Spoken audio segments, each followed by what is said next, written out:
नमस्कार प्रेक्षकांनो, आजच्या एपिसोडमध्ये इथे आता लताने ऐश्वर्याला बघितलेलं असतं.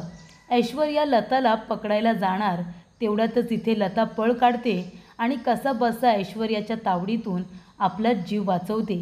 तेव्हा प्रेक्षकांनो, इथे ऐश्वर्याला सुद्धा लताचा खूपच जास्त राग आलेला असतो.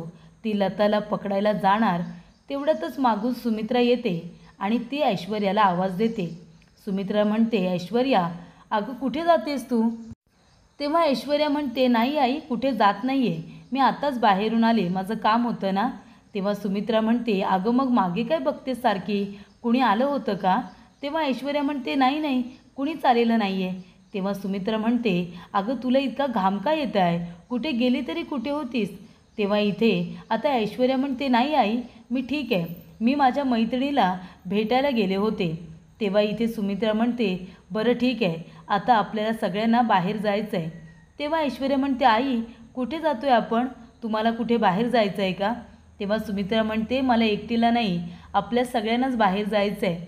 अगं आज हरतालिका नाही का, मग हरतालिकेचे पूजेसाठी आपण सगळेजण मंदिरामध्ये जातो आहे हरतालिकाची पूजा करायला. तू पण येतेस ना आमच्याबरोबर, तू सुद्धा चल. तेव्हा ऐश्वर्या नाटकाला सुरुवात करते.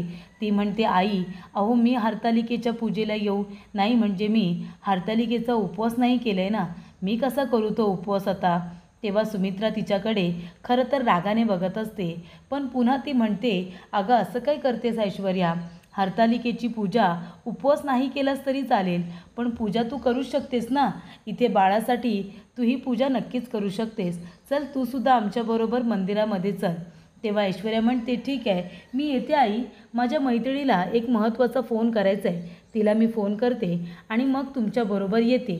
तेव्हा प्रेक्षकांनो, सुमित्रा म्हणत असते की ऐश्वर्या अगं किती नाटकं करशील तू, तू काय उपवास करणार आहेस माझ्या मुलासाठी? आता जाते आणि देवी आईजवळ प्रार्थना करते की तुला लवकरात लवकर शिक्षा होऊ दे म्हणून, असं सुमित्रा म्हणत असते. तर इथे प्रेक्षकांनो, जानकी अवंतिका या दोघींनी मिळून आता सगळी ताटं वगैरे सजवलेली असतात.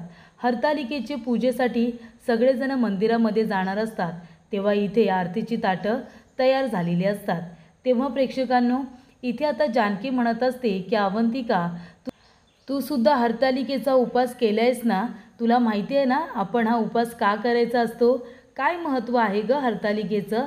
तेव्हा इथे आता जेवढं अवंतिकाला माहिती असतं तेवढं तिने इथे जानकीला सांगितलेलं असतं की हरतालिकेचा उपास या कुवारी मुली किंवा लग्न झालेल्या बायका कशासाठी करतात आणि त्याचबरोबर कुठल्या महिन्यात करतात, हे सगळं ती आता सांगते.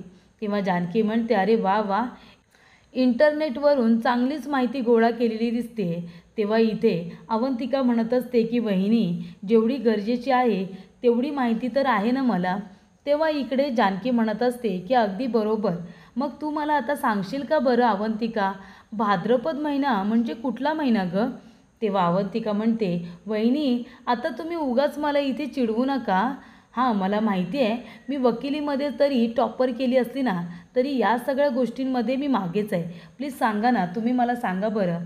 तेव्हा इथे भाद्रपद महिना कुठला आणि त्याचबरोबर कशा पद्धतीने हा उपवास केला जातो, का केला जातो, याचं महत्त्वसुद्धा तुम्ही मला सांगा.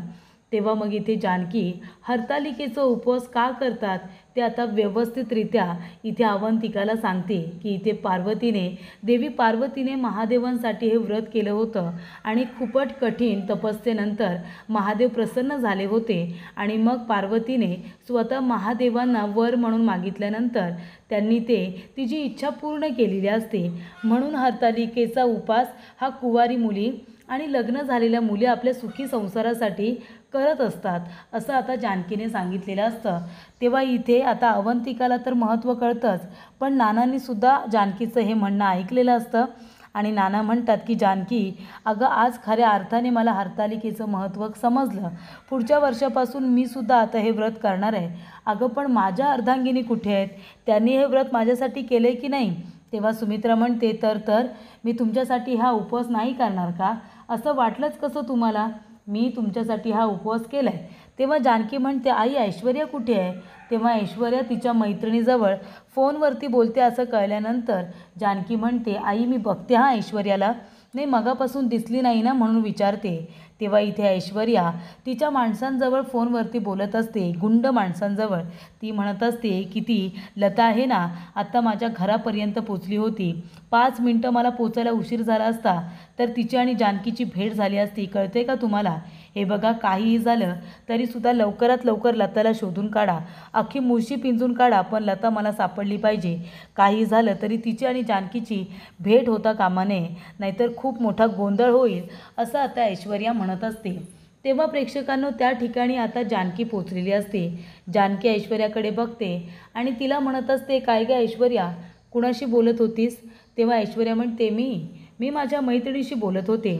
तेव्हा इथे ऐश्वर्या म्हणते, अगं पण तू इथे काय करतेस? तेव्हा जानकी म्हणते, काही नाही, तुझ्या या खुरापती डोक्यामध्ये नक्कीच अजून काही ना काहीतरी चालू असेल ना, तेच बघायला आले होते. तेव्हा इथे जानकी म्हणते, काहीही झालं ना ऐश्वर्या, तरीसुद्धा तुझा हा खोटाडेपणा आहे ना, लवकरच सगळ्यांच्या समोर येईल, बघच तू. तेव्हा इथे सुमित्रा म्हणते, जानकी झालं का गं, चल आपण निघूया. तेव्हा जानकी म्हणते, हो आई चला. तेव्हा प्रेक्षकांनो, इथे आता लता हळूहळू येऊन एका ठिकाणी लपून बसलेली असते. ती म्हणते, माझा संशय खरा ठरला. या ऐश्वर्याने माझ्या पाठीमागे तिची माणसं आता लावलेली आहेत मला पकडण्यासाठी. काहीही झालं तरीसुद्धा ती माणसं मला पकडण्याआधी जानकीजवळ माझं बोलणं झालं पाहिजे. जानकीला कळायला हवं की मी जिवंत आहे म्हणून. तेव्हा इथे लता म्हणते की जानकीचा नंबर पाठ आहे माझा. मला जर कुणाचा मोबाईल भेटला असता तर जानकीजवळ बोलणं तरी झालं असतं. तेव्हा इथे लता म्हणते, ओ दादा, फोन आहे का हो तुमच्याकडे? मला एक फोन करायचा आहे. तेव्हा ते दादा म्हणतात, नाही, माझ्या फोनमध्ये रिचार्जच नाही आहे. दुसरे दादा म्हणतात, माझ्याकडे तर फोनच नाही आहे.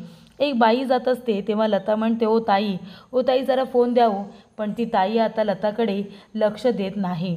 तेव्हा लता म्हणत असते की देवी आई, काही झालं ना तरीसुद्धा आज माझ्या लेकीजवळ माझं बोलणं होऊ दे देवी आई, असं इकडे लता म्हणत असते.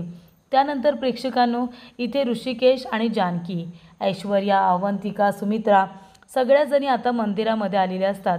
ऋषिकेश त्यांना गाडीमधून घेऊन आलेला असतो. तेव्हा प्रेक्षकांनो, मंदिराजवळ पोचल्यानंतर इथे आता आरतीचं ताट हे गुरुजींजवळ दिलं जातं. तेव्हा जानकी म्हणते, हे घ्या गुरुजी, हरतालिकेची पूजा आहे ना, त्यासाठीच आम्ही आलो आहे. इथे आम्हाला प्रार्थनासुद्धा करायची आहे. त्यानंतर प्रेक्षकांनो, इथे लता एका दादांना म्हणते, ओ दादा, जरा तुमचा मोबाईल द्या हो, मला माझ्या मुलीला फक्त एक फोन करायचा आहे. तेव्हा दादा म्हणतात, ठीक आहे, घ्या फोन, पण लवकरात लवकर बोला हां, मलासुद्धा लवकर जायचं आहे, माझं महत्त्वाचं काम आहे. तेव्हा इथे लता म्हणत असते की आता कुणाला फोन करू, मला जानकीचा नंबर लक्षात आहे. मी जानकीला पटकन फोन करते आणि तिला सांगते की ते ऐश्वर्याची माणसं माझ्या मागावरती आहेत म्हणून मी मुळशीमध्ये परत आले, हे आता जानकीला सांगायला हवं. तेव्हा लता जानकीचा नंबर टाईप करते आणि तिला फोन करते. तेव्हा इथे जानकी आता फोन आल्यानंतर तिला असं वाटतं अननोन नंबरवरून फोन कुणी केला आहे, म्हणून ती फोनवरती बोलायला बाजूला येते. ती म्हणते, हॅलो, बोला, कोण बोलते? तेव्हा इथे आता मंदिरामध्ये पूजा असल्यामुळे तिथे लाऊडस्पीकर लागलेला असतो. त्याच्यामुळे इथे लता जे काही बोलत असते तो आवाज जानकीला येतच नाही. लता म्हणत असते, जानकी बाळा, अगं मी तुझी आई बोलते. आई, अगं मी मुळशीमध्ये परत आले, पण ती ऐश्वर्या आहे ना, ती मला मारण्याचा प्रयत्न करते. तिने माझ्या मागावरती तिची काही गुंड माणसं पाठवलेली आहेत. जानकी बेटा, अगं तू लवकरात लवकर मला शोधून काढ, असं इकडे आता लता सांगत असते. तेवढ्यातच बोलता बोलता लताचं लक्ष त्या गुंड माणसांकडे जातं. लता खूपच जास्त घाबरते प्रेक्षकांनो. तिला आठवतं ज्या वेळेला राजा राणीने तिला किडनॅप करून जानकीच्याच गोडाऊनमध्ये ठेवलेलं असतं, तेव्हा त्या माणसाने तिचे खूपच जास्त हाल केलेले असतात. त्या गुंड माणसाला राजाला बघितल्यानंतर इथे लता खूप जास्त घाबरते. ती लगेचच त्या माणसाला फोन देते आणि तिथून निसटून जाते, जेणेकरून त्या लोकांची नजर लतावरती पडू नये अशी तिची इच्छा असते. त्यानंतर प्रेक्षकांनो, लता कसाबसा आपला जीव वाचवत तिथून निघून जाते. ते गुंड लोक त्याच बाजूने आता त्याच माणसाला विचारत पुढे निघून जातात. तेव्हा इथे ऋषिकेश म्हणतो की काय झालं जानकी, कुणाचा फोन होता?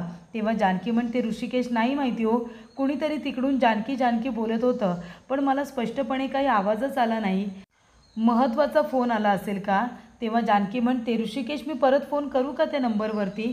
तेव्हा ऋषिकेश म्हणतो, नाही, नको, जाऊ दे, चल आता पूजा करायची आहे, आधी आपण पूजा करून घेऊया. तेव्हा ते गुंड माणसं येतात आणि त्या दादांना विचारतात, इथे एखादी बाई सापडली का? तेव्हा ते दादा आता खाणाखुणा करून काय सांगतात ते त्या गुंड लोकांनाच माहिती. त्यानंतर प्रेक्षकांनो, इथे आता लता धावत पळत तिथून बाजूला येते. ती म्हणते की अरे देवा, हे गुंडसुद्धा माझ्या मागावरती लागलेत आणि माझ्या लेकीजवळ माझं काही बोलणंसुद्धा झालेलं नाही आहे. म्हणजे आता आज हरतालिका आहे, त्याच्यामुळे मला असं वाटतंय की जानकी नक्कीच मंदिरामध्ये पूजेसाठी गेली असेल.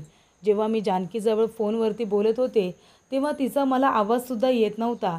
याचा अर्थ काय असू शकतो? माझी जानकी मंदिरामध्ये आहे. जाऊन आता जानकीला मंदिरामध्येच भेटते. आजच जानकीजवळ बोलणं झालं असतं, पण ती ऐश्वर्या नालायक तिथे योग्य वेळेवरती पोचली ना, त्याच्यामुळे जानकीजवळ माझं काही भेटणं बोलणं झालंच नाही. त्यानंतर प्रेक्षकांनो, इथे आता सारंग छान असा समोसा खात असतो आणि म्हणत असतो, वा वा, छान आहे समोसा, छान आहे. तेव्हा तो म्हणतो, दादा घे ना, तू पण खा. तेव्हा सौमित्र म्हणतो, नाही नको रे, आज माझा उपवास आहे. तेव्हा सारंग हसायला लागतो आणि म्हणतो, काय आज तुझा उपवास? दादा तू पण ना, काय बोलशील? अरे तू कशासाठी उपवास केला आहेस? तेव्हा सौमित्र म्हणतो, अरे असं काय करतो आहेस? आज हरतालिका आहे ना, माझ्यासाठी अवंतिकाने उपवास केला आहे म्हणून मी तिच्यासाठी सुद्धा केला आहे. गेल्या वर्षी नाही का दादाने वहिनीसाठी हरतालिकेचा उपवास केला होता, म्हणून यावर्षी मी सुद्धा अवंतिकासाठी केला आहे. तेव्हा इथे सारंग म्हणतो, काय रे दादा, ऐश्वर्याने केला असेल का रे माझ्यासाठी हरतालिकेचा उपवास? तेव्हा सौमित्र म्हणतो, ती कसली करते उपवास तुझ्यासाठी? तिला तर असं वाटते तू या जगामध्येच नाही आहेस. ती छान आनंदामध्ये आहे आणि जरी पण तू आता जिवंत आहेस हे जरी तिला माहिती असतं ना, तरीसुद्धा तिने तुझ्यासाठी हरतालिकेचा उपवास केला असता असं मला तर काही वाटत नाही. तेव्हा सारंगला इथे वाईट वाटतं. तेव्हा सौमित्र म्हणत असतो, सारंग अजूनही तुझं ऐश्वर्यावरती प्रेम आहे ना? तेव्हा सारंग म्हणतो, नाही दादा, असं काय नाही आहे. तेव्हा सौमित्र म्हणतो, हे बघ सारंग, आता पुन्हा तिच्या प्रेमात पडायचा वेडेपणा करू नको हा.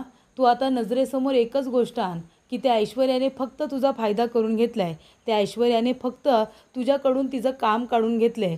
तिने तुला कसं फसवलं, आपल्या घरच्या लोकांना कसं फसवलं, कशा पद्धतीने आपल्या घराचे हिस्से केले ना, फक्त याचा विचार कर. त्या ऐश्वर्यावरती पुन्हा प्रेम करू नकोस. तेव्हा सारंग म्हणतो, नाही नाही दादा, खरंच सांगतोय, त्या ऐश्वर्याबद्दल आता मनामध्ये अजिबात प्रेम नाही आहे रे, तू नको काळजी करू.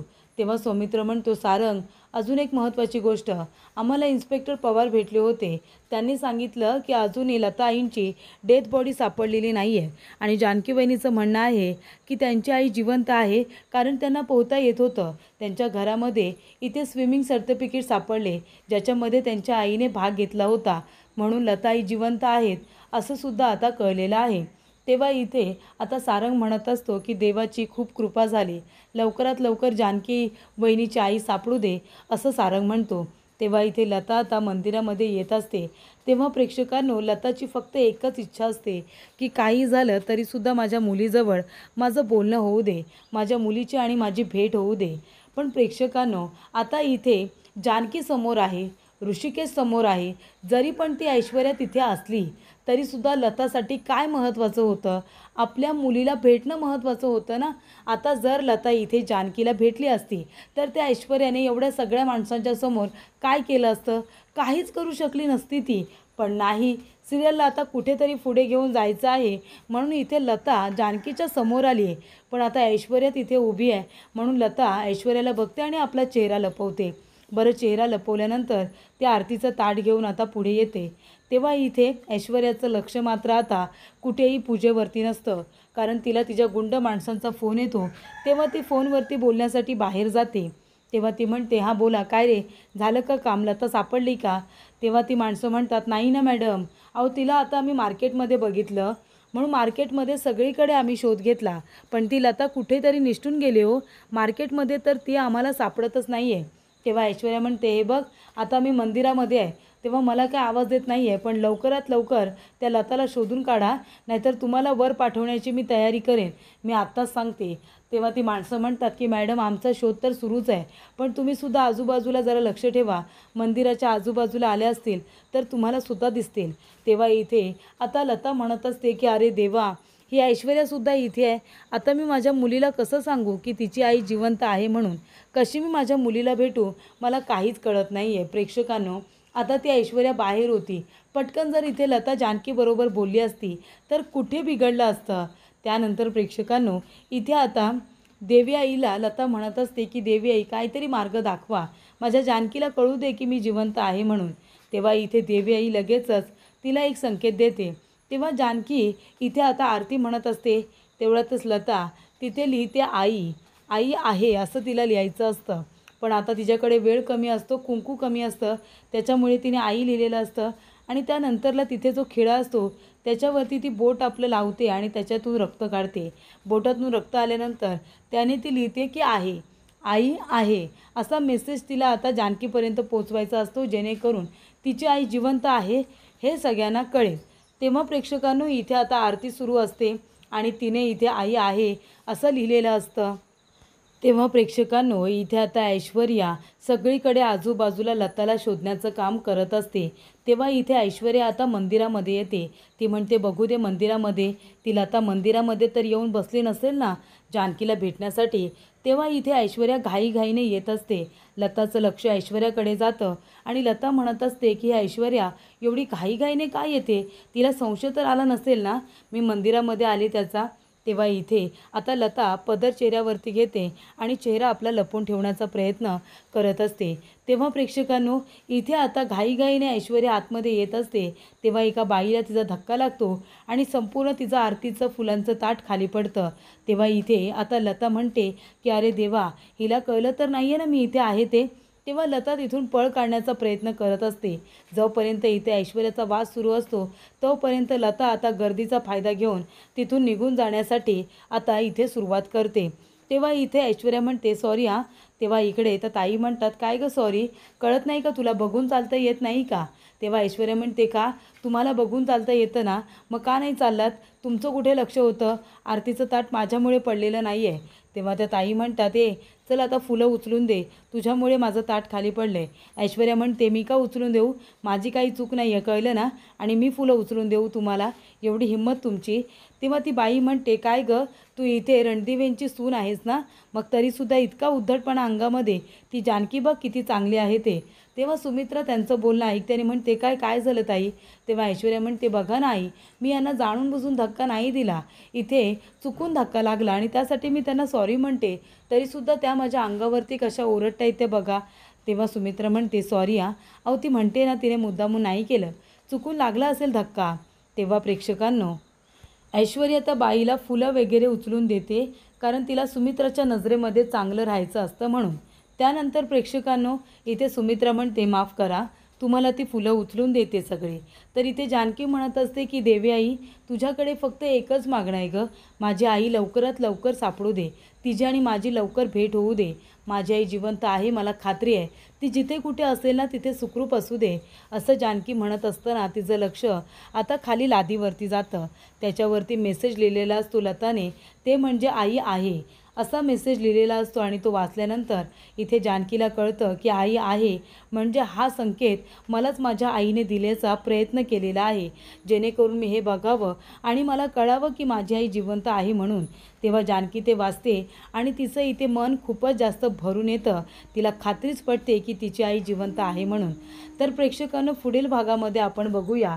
इथे आता ऐश्वर्या म्हणत असते ऐका सगळ्यांनी लक्ष देऊन ऐका, ती जानकीची आई लता आहे ना जिवंत आहे, इथे मंदिरापर्यंत ती पोचली होती.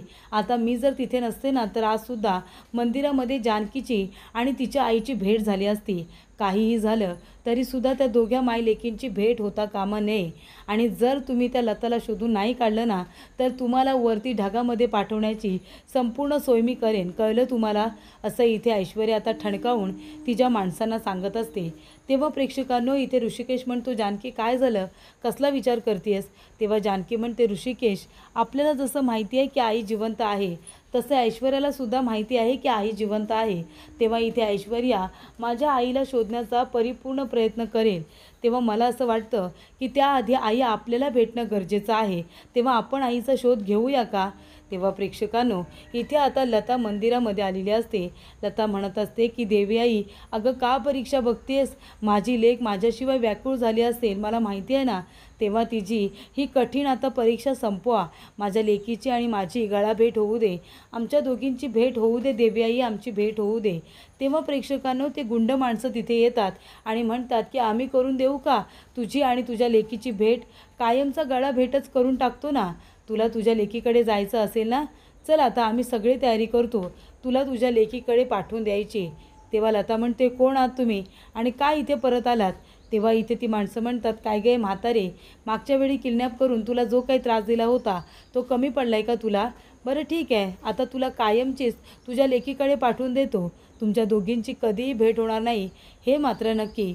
तेव्हा इथे जानकीला आपल्या आईची खूपच जास्त काळजी वाटत असते.